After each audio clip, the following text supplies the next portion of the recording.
دنیا کے 20 مشہور ترین لوگ جو قرآن پاک کے حافظ ہیں۔ ناظرین، کیا آپ جانتے ہیں کہ وہ کون سے حافظ قرآن صدور تھے جنہیں جیل میں قید کے دوران فوج نے قرآن پاک تک دینے سے انکار کر دیا تھا؟ اس وقت اسلامی دنیا کے کون سے ملکوں کے حکمران ایسے ہیں جن کے سینوں میں اللہ کا کلام پاک محفوظ ہے؟ پاک آرمی کے کون سے مشہور جنرلز قرآن پاک کے حفاظ ہیں؟ اور پاکستان کے وہ کون سے حافظ گورنر تھے جنہیں روزے کی حالت میں شہید کر دیا گیا تھا؟ تو ناظرین، آج کی اس ویڈیو میں آپ لوگوں کو پولیٹکس، فوج، سپورٹس اور شوبز سے وابستہ ایسی مشہور و معروف شخصیات کے بارے میں بتانے جا رہا ہوں جو کہ قرآن پاک کی حافظ ہیں، لہٰذا ویڈیو کو آخر تک ضرور دیکھیں۔ Number 1، general Syed Asim Munir. ناظرین، موجودہ سپہ سالار جنرل سید عاصم منیر ہماری عسکری تاریخ کے وہ اکلوتے جرنیل ہیں کہ جن کے سینے میں کتاب اللہ محفوظ ہے۔ راولپنڈی کے متوسط گھرانے سے تعلق رکھنے والے جنرل عاصم منیر کا خاندان حفاظ کا خاندان مشہور ہے۔ ان کے دونوں بھائی قاسم منیر اور ہاشم منیر بھی حافظ قرآن ہیں۔ سید عاصم منیر صاحب کے والد کا نام سید سرور منیر تھا جو کہ گورنمنٹ اسکول کے ہیڈ ماسٹر تھے۔ اہل محلہ کی اطلاعات کے مطابق عاصم منیر صاحب نے 7 سال کی عمر میں قرآن پاک حفظ کر لیا تھا۔ یہاں میں آپ کو بتاتا چلوں کہ جنرل عاصم منیر پرویز مشرف کے بعد دوسرے آرمی چیف ہیں جن کا تعلق سادات گھرانے سے ہے۔ نمبر 2، سعودی کنگ سلمان بن عبدالعزیز۔ دنیا بھر کے مسلمانوں کے سینٹر آف گریوٹی اور ان کی عقیدتوں کے محور اسلامی ملک سعودی عرب کے حکمران کنگ سلمان بن عبدالعزیز بھی حافظ قرآن ہیں۔ العربیہ.نیٹ ورک کی رپورٹ کے مطابق خادم حرمین شریفین کنگ سلمان نے 10 سال کی عمر میں حفظ قرآن کی سعادت حاصل کی تھی۔ شاہ سلمان کے صاحبزادے کراؤن پرنس محمد بن سلمان سعودی عرب کے وزیر اعظم ہیں۔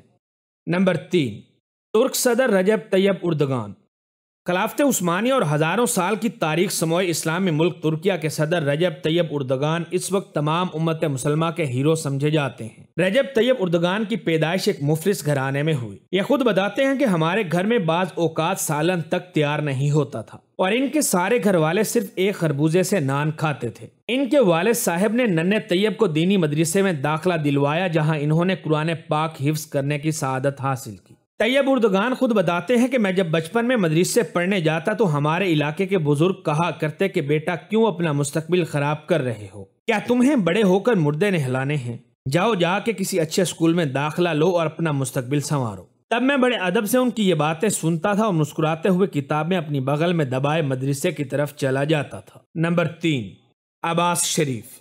پاکستان کے 2 وزرائے اعظم میاں محمد نواز شریف اور میاں شہباز شریف کے چھوٹے بھائی میاں عباس شریف مرحوم ایک دیندار انسان تھے۔ بہت کم لوگ جانتے ہیں کہ عباس شریف حافظ قرآن بھی تھے۔ یہ MNA ہوتے ہوئے بھی سادگی کی زندگی گزارا کرتے اور ویسے بھی یہ خود کو دعوت و تبلیغ کے لیے وقف کر چکے تھے اور ان کا زیادہ تر وقت رائیونڈ شریف میں گزرتا تھا، جبکہ نواز شریف رائیونڈ بادشاہوں کی طرح جایا کرتے لیکن عباس شریف فقیروں کی طرح جایا کرتے تھے۔ ان کا نہ تو کوئی پروٹوکول ہوتا اور نہ ہی یہ کسی سیکیورٹی گارڈ کو اپنی سیکیورٹی پر مامور کیا کرتے تھے۔ ان کا لائف سٹائل اس قدر سادہ تھا کہ کوئی بھی یہ اندازہ نہیں لگا سکتا تھا کہ یہ پاکستان کے وزیر اعظم میاں محمد نواز شریف کے چھوٹے بھائی ہیں۔ میاں محمد عباس شریف کی طرح ان کے نواسے زید حسین بھی حافظ قرآن ہیں۔ یاد رہے کہ زید حسین میاں نواز شریف کے پوتے اور حسین نواز کے بیٹے ہیں۔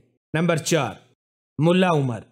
طالبان اور امارت اسلامی افغانستان کے بانی ملا عمر مجاہد کا نام اس صدی کے مشہور عالمی رہنماؤں میں ہوتا ہے۔ 3 سال کی عمر میں اپنے والد کے سائے سے محروم ہو جانے والے ننھے عمر مجاہد کی ابتدائی تعلیم افغانستان کے مدرسہ دینیہ میں ہوئی جہاں سے انہوں نے حفظ قرآن اور اسلامی تعلیم حاصل کی۔ ملا عمر ایک طویل عرصے تک مسجدوں میں امامت و خطابت کی ذمہ داریاں نبھاتے رہے۔ سال 1994 میں قندھار کے گمنام مولوی ملا عمر مجاہد نے اپنے چند ساتھیوں اور شاگردوں کو ملا کر نفاذ اسلام کی جدوجہد کرنا شروع کی اور یہیں سے تحریک طالبان کا آغاز ہوا۔ اور پھر چشم فلک نے وہ نظارہ بھی دیکھا کہ ستمبر 1996 میں ملا عمر کی قیادت میں طالبان نے کیپٹل سٹی کابل فتح کرتے ہوئے افغانستان میں اسلامی عمارت کی بنیاد رکھی۔ نمبر 5، محمد مرسی۔ عرب جمہوریہ مصر کے منتخب صدر محمد مرسی بھی حافظ قرآن تھے۔ ان کی صدارت کو ابھی 1 سال ہی ہوا تھا کہ فوج نے انہیں اقتدار سے آؤٹ کرتے ہوئے قید کر لیا۔ جیل میں قید محمد مرسی نے جب فوجیوں سے قرآن پاک کا نسخہ مانگا تو انہوں نے انکار کر دیا۔ اس موقع پر معزول مصری صدر نے یہ تاریخی جملے دہرائے تھے کہ انہوں نے مجھے قرآن پاک تو دینے سے انکار کر دیا ہے لیکن میں تو حافظ قرآن ہوں۔ یہ نہیں جانتے کہ میں قرآن پاک کو 30 سالوں سے اپنے اندر سمائے ہوئے ہوں۔ میں تو صرف قرآن پاک کو چھونا چاہتا تھا اور کچھ نہیں۔ یاد رہے کہ محمد مرسی کو جون 2019 میں عدالتی ٹرائل کے دوران دل کا دورہ پڑا. ان کو ہاسپٹل منتقل کیا جا رہا تھا کہ اسی دوران یہ چل بسے. نمبر 6. حکیم محمد سعید. پاکستان کے سب سے بڑے ہمدرد دواخانے کے بانی اور سابق گورنر سندھ حکیم محمد سعید کا شمار بھی ان خوش نصیبوں میں ہوتا ہے جنہوں نے قرآن مجید فرقان حمید کو حفظ کر رکھا تھا. انہوں نے 9 سال کی عمر میں قرآن پاک حفظ کیا. 17 اکتوبر 1998 کو حکیم محمد سعید روزے کی حالت میں اپنے گھر سے روانہ ہوئے. یہ آرام باغ پہنچے ہی تھے کہ چند دہشت گردوں نے ان پر فائرنگ کرتے ہوئے ان کا سینہ گولیوں سے چھلنی کر دیا. ان کے جنازے میں لاکھوں لوگوں کے سمندر نے شرکت کی اور ہر آنکھ اشکبار تھی. حکیم صاحب کو انہی کی قائم کردہ ہمدرد یونیورسٹی میں سپرد خاک کر دیا گیا. نمبر 6. ڈاکٹر عافیہ صدیقی. ناظرین، امریکہ میں قید کاٹتی پاکستان کی بیٹی ڈاکٹر عافیہ صدیقی کو شاید ہی کوئی بھول پائے. MIT جیسے دنیا کے نمبر 1 تعلیمی ادارے سے نیورو سائنسز میں ڈگری لینے والی ڈاکٹر عافیہ صدیقی قرآن پاک کی حافظہ بھی ہیں. یاد رہے کہ مشرف دور میں اپنے بچوں سمیت لاپتہ ہو جانے والی عافیہ صدیقی کو امریکہ کی عدالت نے 86 سال قید کی سزا سنائی تھی اور یہ تب سے دیار غیر میں سزا کاٹ رہی ہیں. بعد میں آنے والے حکمران بھی عافیہ صدیقی کی والدہ اور بہن سے ان کی واپسی کے وعدے کرتے رہے ہیں، لیکن جب ان کو اقتدار ملا یہ اپنے کیے ہوئے وعدوں سے مکر گئے. Number 7. Saddam Hussein.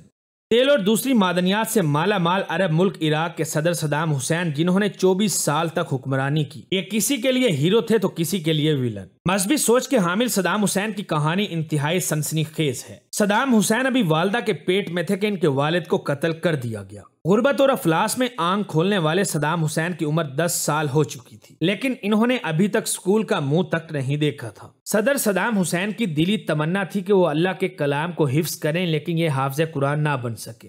Saddam Hussein یہ چاہتے تھے کہ قرآن پاک کی ایک ایسی کاپی تیار کی جائے جس میں روشنائی یعنی سیاہی کی جگہ ان کا خون استعمال ہو. بتایا جاتا ہے کہ 2 سال تک ایک نرس ہر ہفتے صدام حسین کا خون نکال کر لے جاتی اور یوں 2 سال کے بعد ان کے 24 لیٹر خون سے قرآن مجید تحریر کیا گیا جس کے 605 صفحات تھے. بتایا جاتا ہے کہ یہ قرآن مجید اس وقت بھی بغداد کی ایک لائبریری میں موجود ہے.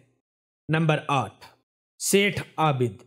ناظرین، 3 دہائیوں سے سمگلنگ کے بے تاج بادشاہ سیٹھ عابد کو گولڈ کنگ کے نام سے جانا جاتا ہے. ایک دور تھا کہ سیٹھ عابد پاکستان کے امیر ترین انسان تھے اور یہ خود بتایا کرتے تھے کہ پاکستان میں کوئی حکومت میری حمایت کے بغیر 24 گھنٹے بھی نہیں چل سکتی تھی. اربوں خربوں کی پراپرٹیز کے مالک سیٹھ عابد حسین کا جب دین کی طرف جھکاؤ ہوا تو انہوں نے بڑی دریا دلی سے مساجد، مدارس اور خیراتی ادارے قائم کیے. انہوں نے اپنے صاحبزادے ایاز کو قرآن مجید حفظ کروایا. یاد رہے کہ 2006 میں حافظ ایاز احمد کو ان کے والد کی بنائی ہوئی ایئر لائن ہاؤسنگ سوسائٹی میں وہیں کے سیکیورٹی گارڈ نے گولیاں مار کر قتل کر دیا تھا. نمبر 9. نگار جوہر. پاکستان میں 3 اسٹار جنرل کے رینک پر پہنچنے والی لیفٹیننٹ جنرل نگار جوہر اگرچہ حافظ قرآن تو نہیں ہیں، لیکن ان کا سارا خاندان حفاظ اور علماء اکرام پر مشتمل ہے. ان کا تعلق کٹر مذہبی گھرانے سے ہے.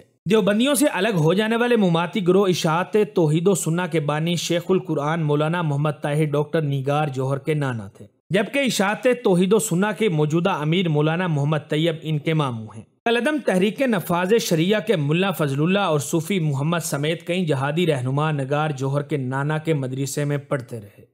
Number 10. Hareem Shah. Social media sensation اور مشہور و معروف ٹک ٹاکر حریم شاہ کو تو پاکستان بھر میں بچہ جانتا ہے. انہوں نے کچھ ہفتے پہلے ڈیجیٹل میڈیا کو انٹرویو دیا جس میں ان محترمہ کا کہنا تھا کہ میں حافظ قرآن ہوں. اس انٹرویو میں حریم شاہ نے خود کو معصوم، بھولی بھالی اور سیدھی سادی قرار دیتے ہوئے بتایا کہ میرا شادی سے قبل کسی سے کوئی ریلیشن نہیں رہا. ہاں، البتہ میں مختلف لوگوں کے ساتھ فلرٹ ضرور کیا کرتی تھی. نمبر 11. کھیبی لیم. ناظرین، دنیا بھر میں ٹک ٹاک پر سب سے زیادہ پسند کیے جانے والے اس بھائی صاحب کو تو آپ سب جانتے ہی ہوں گے. سنیگال کے مسلم گھرانے میں پیدا ہونے والے کھیبی لیم اس وقت دنیا کے سب سے بڑے ٹک ٹاکر ہیں. ان کے 161 ملین فالوورز ہیں. اٹلی میں مقیم کھیبی لیم پریکٹیکل مسلم ہیں اور یہ حافظ قرآن بھی ہیں. اس بات کا اظہار انہوں نے اپنی ایک یوٹیوب ویڈیو میں کیا تھا. ناظرین، اس کے علاوہ پاکستانی کرکٹ ٹیم کے کھلاڑیوں میں سابق کپتان سرفراز احمد، سعید اجمل اور محمد حفیظ نے بھی قرآن مجید حفظ کیا ہوا ہے. بات کی جائے پرفارمنگ آرٹس کی تو پاکستان کے فلموں کے کامیاب ترین ویلن شفقت چیمہ صرف حافظ قرآن ہی نہیں بلکہ یہ قاری قرآن بھی ہیں. پاکستان کے نامور نعت خان وحید ظفر کاظمی کے بھتیجے سعود کاظمی حافظ قرآن ہیں جنہیں آپ فلموں اور ڈراموں میں دیکھتے ہیں. اس کے علاوہ پاکستانی ڈراموں کی ابھرتی ہوئی ایکٹریس لائبہ خان اپنے انٹرویو میں بتا چکی ہیں کہ میں اللہ کے فضل و کرم سے قرآن پاک کی حافظہ ہوں. اسی طرح ایک اور ایکٹرز غنا علی بھی حافظہ ہیں۔ ہمارے ہمسائے ملک بھارت کی بالی ووڈ انڈسٹری میں لیجنڈری ایکٹر قادر خان حافظ قرآن تھے۔ آج کی بات کی جائے تو بولڈ ترین ہیرو سمجھے جانے والے عمران ہاشمی کے بارے میں یہ بات جان کر آپ دنگ رہ جائیں گے کہ یہ بھی حافظ قرآن ہیں۔ بالی ووڈ ایکٹریسز تمنا بھٹ اور عالیہ بھٹ کے والد عمران ہاشمی کے سگے ماموں لگتے ہیں۔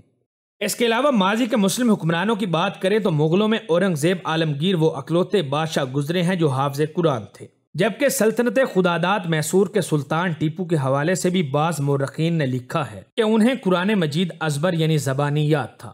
ناظرین، امید ہے ہماری آج کی ویڈیو بھی آپ لوگوں کو ضرور پسند آئی ہوگی۔ ویڈیو اچھی لگے تو اسے اپنے دوستوں کے ساتھ فیس بک، واٹس ایپ اور دیگر سوشل میڈیا سائٹس پر بھی شیئر کریں تاکہ ہماری حوصلہ افزائی ہو سکے۔ آج کی ویڈیو میں بس اتنا ہی، ملتے ہیں اگلی ویڈیو میں، تب تک اپنا اور اپنے پیاروں کا خاص خیال رکھیں۔